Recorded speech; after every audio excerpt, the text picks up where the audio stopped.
Hey friends, welcome to the Raising Boys and Girls podcast. I'm Sissy Goff. And I'm David Thomas. And I'm Melissa Trevathan. And we're so glad you joined us for this conversation.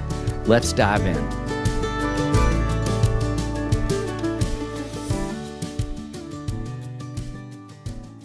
I'm Kenneth Littleton, and I mostly work with elementary and middle school age boys.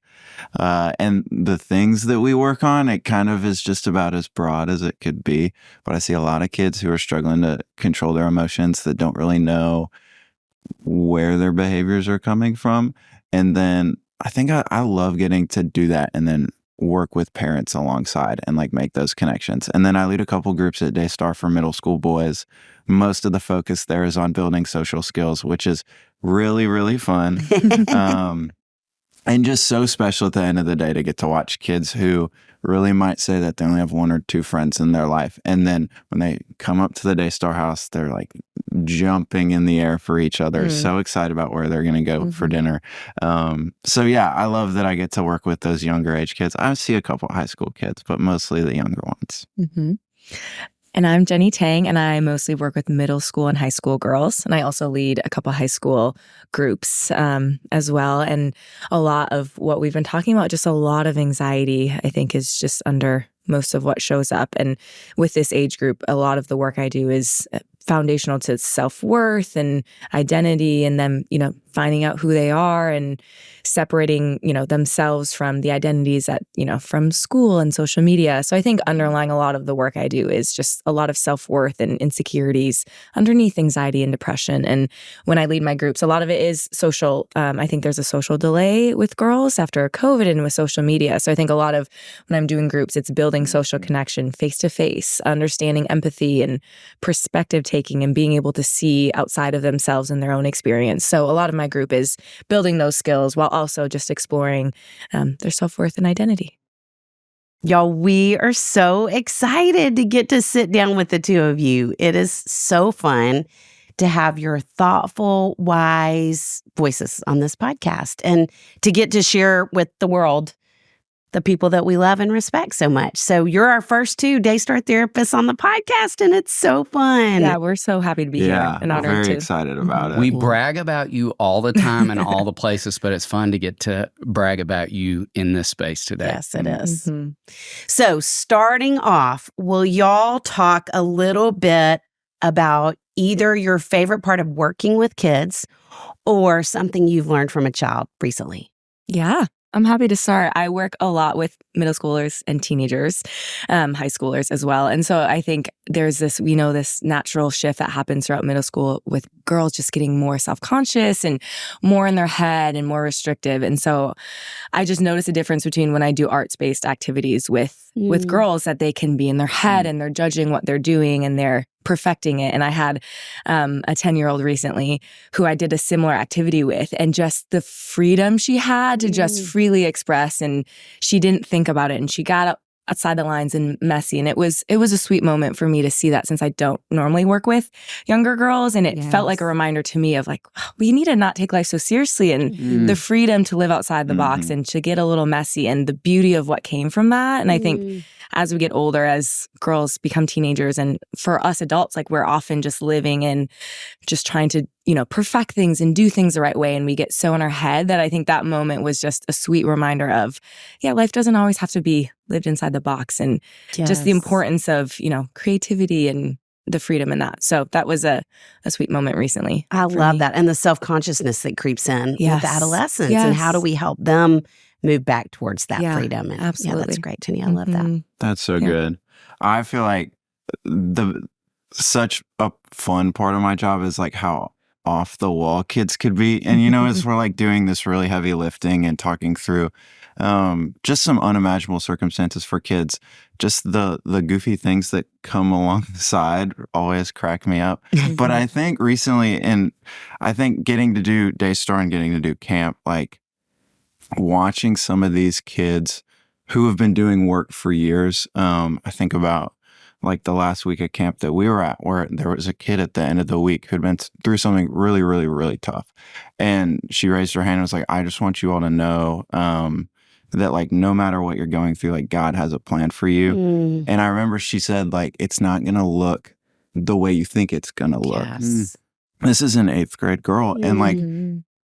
I was sitting there thinking for my own life personally, like how much I learned from these kids. Like I can trust if she believes that with what she's been through, like I can trust that for myself. But also I think just like watching that slow process, like eventually you see it in these kids where they're so resilient and they have these like really strong core beliefs to hold on to. Mm. And I think, you know, it's not something any of us can even take credit for, but to be a part of it and to witness it, those are the things that like in the day to day, I feel like I can go back to that really give me a lot of excitement. Yes, Yeah. I love that. Kenneth, that's interesting because I talked to that same girl's mom at the end of the week. And like you said, they just have been through some pretty significant tragedy. And she said to me, I used to be such a fearful mom.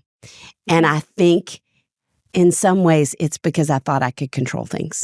And she said, and now I know I have zero control. And I think as much as we all fight that and fight that for the kids that we love, the lessons that girl could say that God has a plan and it's not going to be what you thought it would look like comes through tragedy and the things that we try to protect them from and try to control and keep from happening. And so I love that image and the reminder of what they do learn and how resilience comes. So yeah, thank you. And That's like so what good. they do with it too. I Yes. think to watch it, like the neat thing about how we do things is these kids just don't receive, you know, in our office and then we never see it again. Like we get to see these kids be changed in a really powerful way and then share that change with other people. And I think that's Yes. like, you know, truly like that is a kid that like we're just so proud of because they took all their growth and what God's doing in their lives and just ran with it. Yeah. And we get to watch it. And I think Yes. that's the great part is like I get a special glimpse into things that I think a lot of people don't get to see in life. I love that. Yeah. Yeah. So this season of the podcast is called Are My Kids on Track? And we're focusing on 4 emotional, 4 social, and 4 spiritual milestones that we want to see kids moving toward throughout development, but are seeing less evidence of that than ever. And we talk about the milestones like muscles, and we're focusing in right now on the emotional milestones. So just would love to ask you both in your work, what would you say are some weaker muscles you're seeing in kids today? Yeah, to kind of piggyback off of the story Kenneth just said, on the flip side of that, I think we're seeing so much, regardless of the age, whether it's young or late adolescence, of the lack of resiliency and the flexibility to kind of what you said, like run with something you've been given. And I think a lot of times I see emotions used as an excuse to hold back. And I'm not going to do something. I'm not going to get outside my comfort zone because my emotions kind of take the priority. It becomes a truth of if I'm feeling this way, then I'm not going to do that. And I think I see that a lot of it holds back from having hard experiences where they can grow and they can experience something new, but they're letting the emotion kind of run their life, or they're letting that dominant state they're in just kind of take over. And we've talked about being in the comfort zone of even when it's a hard emotion like intense anxiety or depression or anger. I see it almost as a comfort for a lot of girls I see of they're comfortable feeling that way because it's kind of been this habit I'm used to.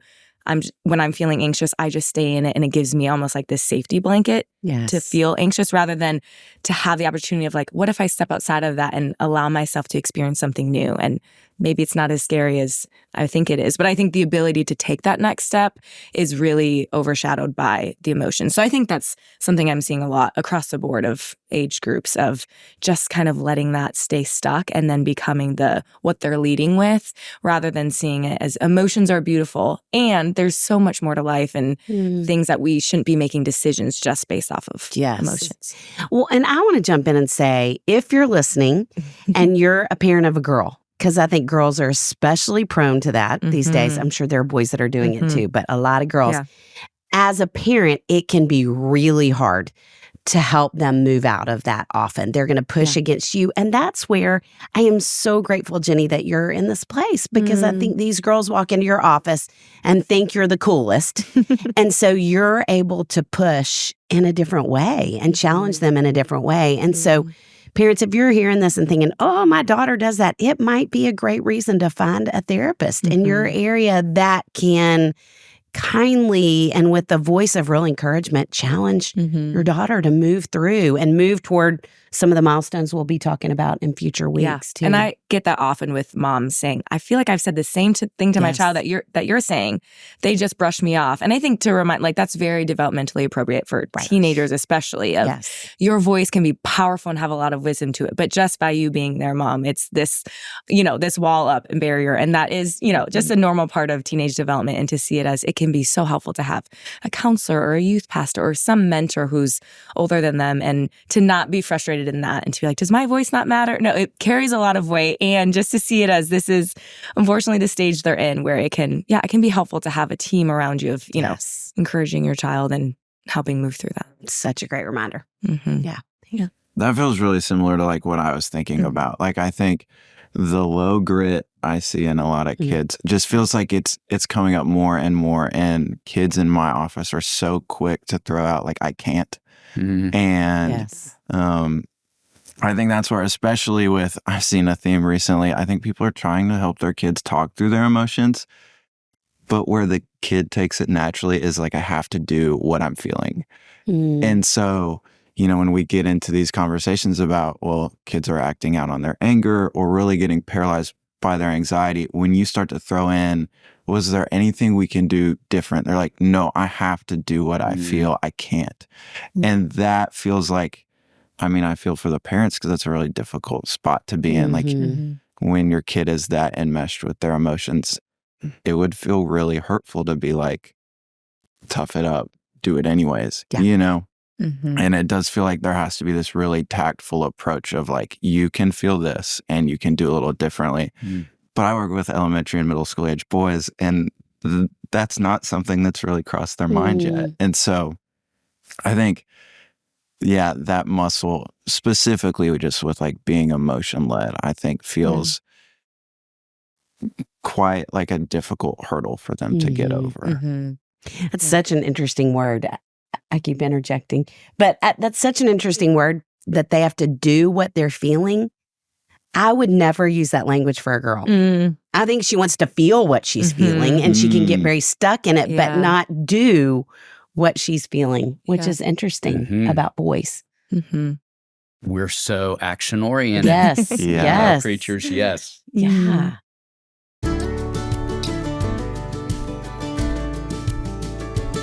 Okay, you had a bunkin' party with boys last weekend. How did it go? Patches was in heaven. We played, went on golf cart rides, cooked food, and the highlight of it all was building KiwiCo projects. I think KiwiCo could be the official sponsor of all your bunkin' parties. We love them. This time we built the Fort Builders project again. KiwiCo delivers seriously fun learning for kids of all ages through hands-on projects and activities. Each month, kids receive crates packed with engaging hands-on activities designed to introduce them to exciting science, technology, and art concepts. There's always something new for kids to discover, like engineering robots or learning about the science of ice cream. That is the only science I'm interested in.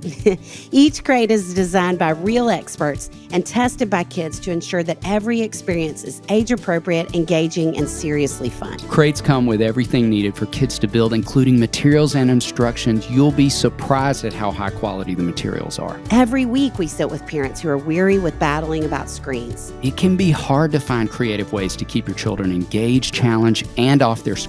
KiwiCo does the legwork for you so you can spend quality time tackling projects together. There's something for kids of all ages. There's no commitment, so you can pause or cancel anytime. Redefine learning with play. Explore projects that build confidence and problem-solving skills with KiwiCo. Get 50% off your first month on any crate line at kiwico.com with promo code RBG. That's 50% off your first month at kiwico.com, promo code RBG. So what would you all say is one practice that you believe helps kids strengthen the muscle of their emotional development and vocabulary?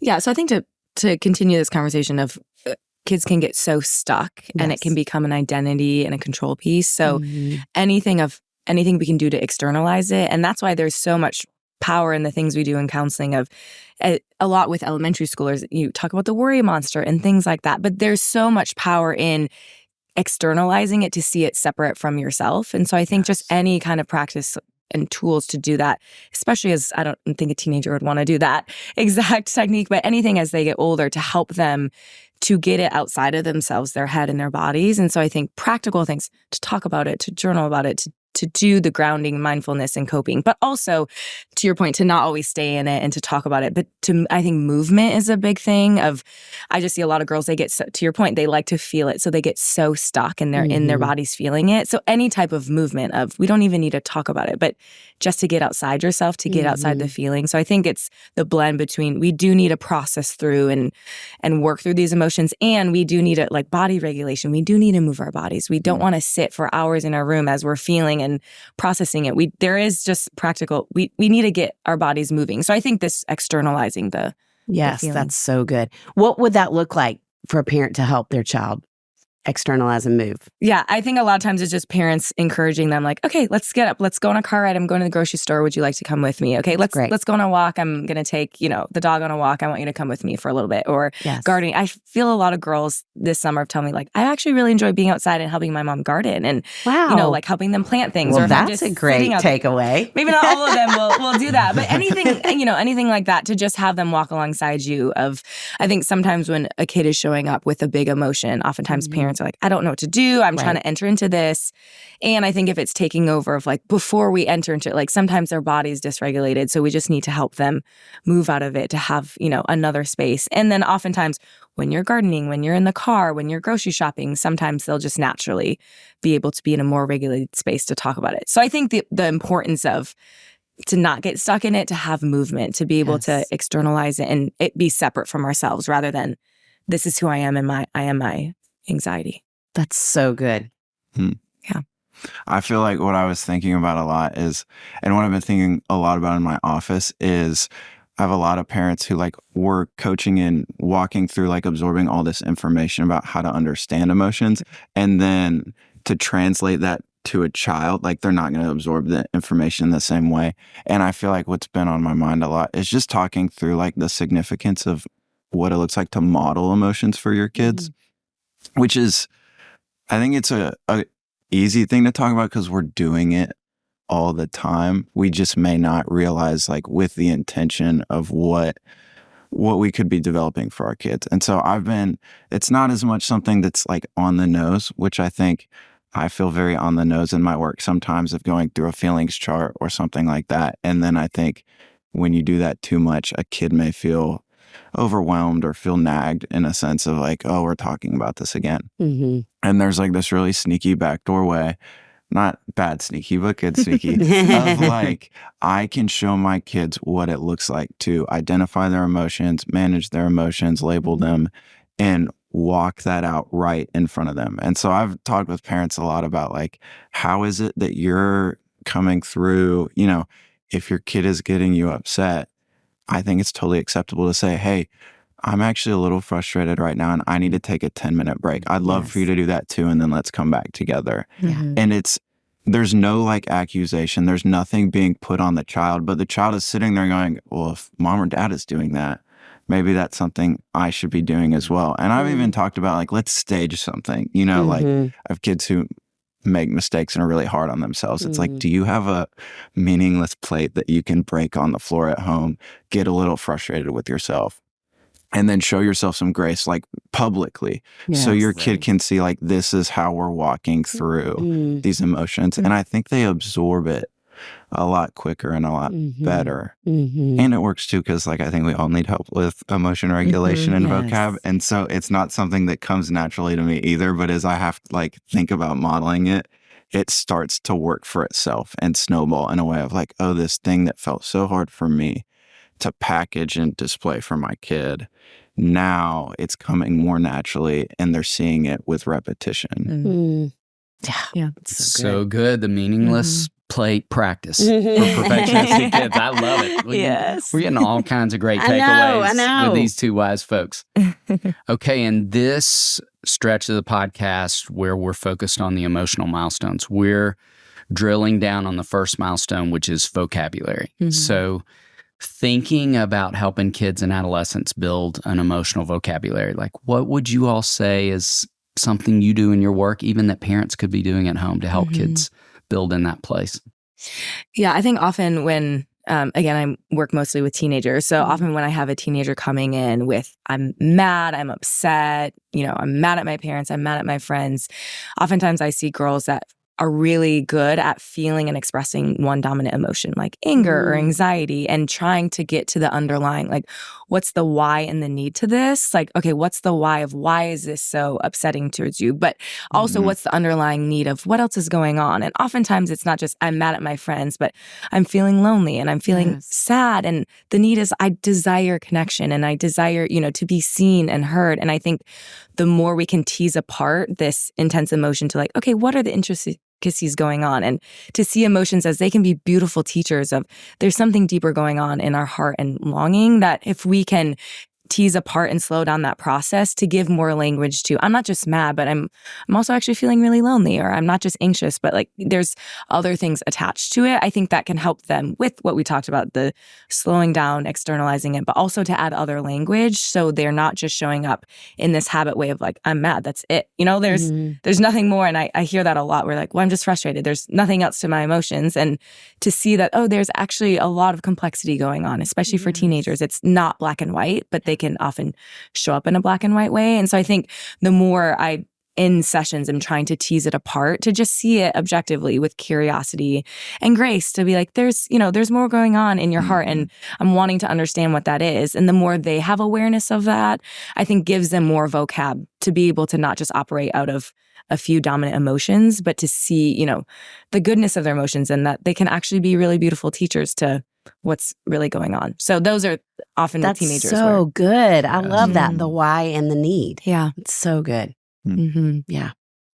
I feel like this is something I borrowed from Dawn, one of the other counselors here at Daystar, of just walking out in a game type form, some things that come from cognitive behavioral therapy. And I just call it baseball, because the 3 points of cognitive behavioral therapy are like your thoughts, your feelings, and your actions. And so I pick the 3 bases, and we'll either draw it on a whiteboard in my office and use it as like a recap. Because I think the kids I work with a lot, it's really hard to be abstract about like, what do you think you'd feel in this situation? But if they come, I get so many kids who are like, well, I did this at school today. And then, once we've sat in it and we've kind of connected about whatever this incident was, I'm like, is it okay if we walk through this and go through and like first base is, okay, what were you thinking in that moment? And I get a lot of boys who say, when I ask them, what are you feeling, which is second base for us, they'll be like, it feels like da da da da da. And my supervisor's like, Kenneth, that's not a feeling. It feels like, it feels like my teacher's out to get me is a thought. And so the you reason, hear that one sometimes, huh? I'm sure they say some things about me sometimes too. But like, I think the thing that feels so important is, if I want to validate a kid's emotion, that's really important. But it's really hard to validate that thought of like, it feels like my dad hates me, like, or whatever the thing is. Well, I don't want to validate that thought necessarily. I can validate, yeah, it must feel awful when your dad, gets angry or whatever the situation is. But I'm trying to help kids go beyond just labeling the feeling and connecting those dots. Like we said, they're so action oriented. And so I think they're starting to realize in my office, okay, if, we go through and it's like, well, what were you thinking? That's first base. What were you feeling? That's second base. And then how did that influence what you did? That's third base. And then there's kind of levels to it, and we'll run at the park and put bases out and do kickball. But eventually the goal is to get to a point where we talk about introducing like a shortstop, the guy in between second and third base who can kind of slow us down and say, hey, so I have these thoughts and these feelings that feel real big. Do I need to slow down and do something different and all before I just take this impulsive action? If I'm getting in a fight at the football field, can I step away? And I think I just want kids to like know that just knowing what the emotion is and the thought behind that, like that, it's like the same thing about going to a doctor. Then you know what the issue is and how to work with it. And I think a lot of kids just zoom through all 3 steps, and then they're like, I don't really know why, or I did this. Mm-hmm. So to try to slow down the process, and I do it a lot, like reflectively of looking back at old situation, because it gives them a chance to be like, what would I do differently next time? That's so good. Yeah.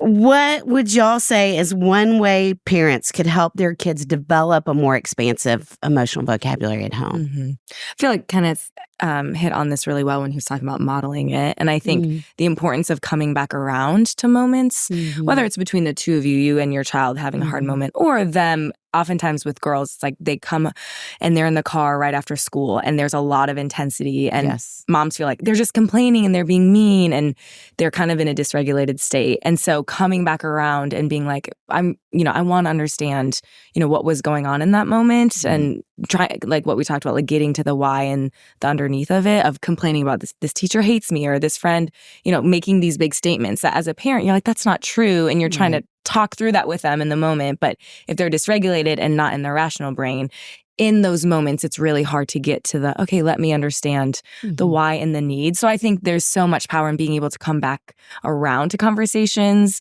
when and for a lot of teenagers, that's usually at nighttime. That's usually in the car. It's probably different for younger kids. I think there's so much power and it also seeing as it's building connection and vulnerability with you and your child to be able to have a moment of whether you're modeling for them of like, I'm sorry I was short and I'm sorry I snapped at you earlier. I'm stressed at work and giving age appropriate answers of your own emotions and what's going on. But for them to see that of, oh, I was stressed in this moment and that's why I raised my voice. And then being able to ask them of like, okay, you were really upset at your teacher and I'm trying to understand what's going on underneath it. So I think approaching it with curiosity and vulnerability yourself, of being willing to be vulnerable with your own emotions as a parent and to hold space for them and to see the goodness that can come of that is building your connection with them and then being able to see you as somebody who's on their team and trying to figure it out together. So another thing we've talked about is the importance of being aware of your nonverbals as well. So if you're in the moment and you're like, okay, what just happened? What's going on? And your tone of voice and your body language is communicating anger and frustration. That's very different than you being in a place of like, okay, help me understand what's going on. And I also think that the power of your nonverbals, kids are very in tune with that and can pick up on if, there's, anger and frustration on your end, which may be valid. But when we're having these or even anxiety to kids feels like anger and frustration, that intensity does. Absolutely. Yeah, that's so and to be able to name that as a parent, to be like, okay, I'm stressed. Like, I really care about this. I want you to do well, rather than they're seeing it as anger. So that's so good. Great. I was thinking I tend to be more like abstract, which is a fun combo when I'm trying to meet 8-year-old kids. So I was trying to think really hard about like something practical. And I remembered like my first or second week in grad school, our professor pulled out like the big 5 emotions, like the inside out ones, anger, fear, sadness, joy, and disgust. And was like, you're going to have to get really good at having different words for similar feelings. And he had us pick 10 words for each feeling and kind of rate it on intensity, which is something I do in my office a ton of like, okay, on a scale 1 to 10, how angry were you in that moment? But what I liked about the activity is it was giving different words for different intensities. And so I've kind of taken that in my office. And I think it's easy to do at home is like, draw out a volcano for anger. And like, what's anger like at 2? And what word would you use? And you can kind of help create this language, because I think what happens so often is you get kids who use real catastrophic language. We get kids in our office who don't have an ounce of wanting to hurt themselves, but will say, I don't want to be here anymore. And I think what they're really trying to say is, this hurts so bad, I don't have words or tools for it, but I need you to know, like, this is how intense it is. And I think the hope is that as you do an activity like that, you can shift from that catastrophic language to, Mom, I'm feeling really hopeless today, and they're able, because at the end of the day, I think these words are about connection. Like, that's why we want them, is 1, so they can make connections in their own brains about what's going on with them. But if you sit with your kid and, I mean, even like disgust, I guess, could be like a dumpster pile. And you're like, okay, what's a 7 out of 10 word for disgust? You're then creating some connection with your child about, okay, now we have a shared language. And kind of pulls that barrier away of, if you're in distress, I'm able to be there for you. Because I think we've all seen before, when a kid doesn't feel understood, it feels like those emotions just escalate and escalate until they feel like they've been seen sufficiently. And so my hope is, then you bring them into that thought process as well of like, okay, on 1 to 10, like, where are you at? Yeah. And sometimes that lets these kids start their own process of identifying, but it could all start of just like sitting at the table with a crayon and drawing out something and picking words with them to build that vocab. That's so good. Yes. Yeah. We love to ask you both, what would you say kids might need the most from their parents today? To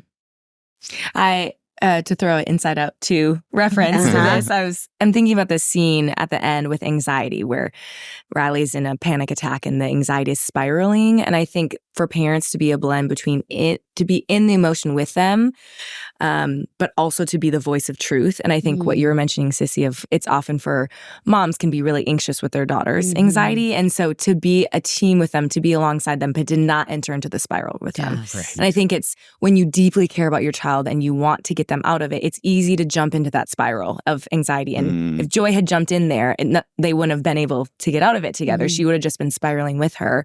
But I think it was such a powerful moment in the movie where Joy was, alongside, like shoulder to shoulder with anxiety, reminding her of truth, encouraging her, but also validating her of there is validity to why you're stressed. And she said something like, I think it's just because you want to protect Riley. And so to be able to see the underlying need of you're not just anxious, but there's something going on. Yes. And to see it as a team approach, like I'm here with you to figure it out. I'm not in the weeds with you, but I'm alongside you, and to then be able to step out and then to be the voice of truth and then to offer other solutions. But I think that's such a beautiful picture of the balance for parents to be in it with your child, not to be over validating and, then taking on their emotions and then you operating from their anxiety, but then to be also be the grounding voice of truth. So I loved that scene from the movie, and I felt like it's a beautiful picture of, parents and children as well. It's so good. Yeah.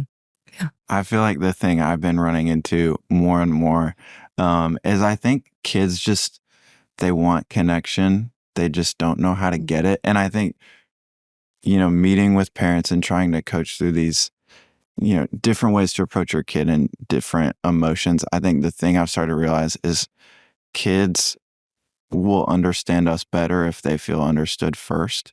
And not that means that their understanding has to like hold us hostage, of they don't have to listen to us or follow what we're talking to them about if we don't validate them. But I think it feels back to like what I was saying about those emotions can escalate so easily when they don't feel seen. And I think the families I talk to, they are so busy. And, I'm on my phone a lot, and I think just can't imagine, like, I've heard kids talk about, I feel like I see my parents on my phone all the time. And it's just this little piece of connection that I feel like starts the relationship. That just, hey, I totally see how this would have been really hard at school. So often a kid comes home from school and they're talking, the parents are like, well, why'd you do that? And I understand, obviously, we want to correct these not so great behaviors. But when we miss the connection piece first, I feel like kids' ears aren't quite turned on yet. And it's like, it's a disarming way to be like, I totally understand that you would feel so upset when that kid ignored you. And it's not okay for us to push people, but we got to get that first piece of, I understand this, I see this, because otherwise I feel like kids are trying to prove themselves or be on the defensive. And that connection and that understanding can drop a lot of guards. Yeah, Absolutely. Yeah. one of the things we have talked about in recent years is how over all these years of doing this work, we feel like parents are wearier and feel more like failures than ever before. And so we'd love to hear just one reminder you'd want to give to weary parents today. Yeah, and I do hear that often in my office of moms saying, I feel like I can never get it right. I feel like no matter what I do, my child is mad at me. And yes, to validate like that exhaustion and that discouragement, like, yes, that's valid. And I think the reminder of your child's struggle is not a reflection of your worth as a parent. And it's not a reflection of how hard you're trying. And you had posted recently about to remind parents of teenage girls, like, it's not personal. The majority of the time they're showing up of something that has nothing to do with you. And I think in that same way of it's not a reflection of how much you care about your child. And I think so often parents can use their child's emotions and behaviors and how well they're doing or not doing as how well am I doing as a parent? And I think to give yourself grace to be, especially for teenage and teenage development, unfortunately, you could do the most perfect thing and it's still going to be messy. And I also think to see the beauty in the mess and to see it as a reflection of even how we are with God. I think the times when I've deepened my faith and relationship with God is when I have been able to be messy and vulnerable and honest and to show him, all of the sides of me. And I think that applies with kids and their parents, in a similar vein of it is actually more powerful and long-term. It's a beautiful thing that they can show you all these sides. It doesn't reflect your worth. And it's actually good for them long-term to be able to show up authentically themselves, even if it's messy and hurtful and painful, for you to see that as like, that's actually a gift you're giving to your child, that they're able to experience that with you. And it will, and my parents can attest to this, it will as they get older. I do think it will help your relationship down the road that you've had these hard moments with them, for them to know of you're on their side and you're not going anywhere. So I think just the reminders of it does not reflect your worth as a parent and how hard you're trying, and to see like there's actually a lot of beauty and goodness in these experiences that you're figuring out together. Yes. Yeah, I feel like the hardest line to like walk when I'm giving parents tools is I never want it to come across as like, before you got my wisdom, you were not good enough as a parent, And I think like, I live and breathe this work every day. So of course I'm going to have a couple extra strategies or different perspectives on things. But I think like when I meet with parents, I want them to just like aim for good enough, like the C's get degrees type thing. Because I think it's so easy to. I've never heard that. Wait, say that again. C's the get C's degrees. Get degrees. That's good. I love that. I wish I could have abided by it in school. I put way too much pressure on myself, but I can say it to other people. But it's like, good. I think kids aren't going to remember because, we have all these responses that we want to give. Kids aren't going to remember how well of a limit you set with them. What they're going to remember is like if you're with them or not along the way. And I feel like that lowers the bar in a good sense of you don't have to like, kids are going to grow despite our shortcomings. Like even me as a therapist, there are things I would take back in most sessions. And I've learned I have to trust that like my relationship, my connection with that kid is going to overwhelm the, maybe the lack of patience I had or the way I would have worded a sentence differently, and then I get to take another crack at it again. And so I just want parents to be like, they're doing an almost impossible job. Yes. Like you're on the clock 24/7. Of course, you're going to swing and miss more often than not. But just that like, can you look at yourself and say like, I think I did good enough today? And I think that's where like a lot of parents I look at, like, I think I could say that watching them, but I don't think they could say that for themselves. And so I'm also like, that's why I love that parents can support each other too and be like, this is hard, but they're doing good jobs. It's just if we can, you can take one step and you notice a problem area for you. You're not supposed to leave your session with me and do the 8 things that we talked about perfectly tomorrow. It's just like, did we move a little bit closer toward my kid? Yeah. Yes. So good. Gosh, you two. Beyond the obvious great work that you all are doing with kids and teenagers, I think what a gift that you're offering that to parents.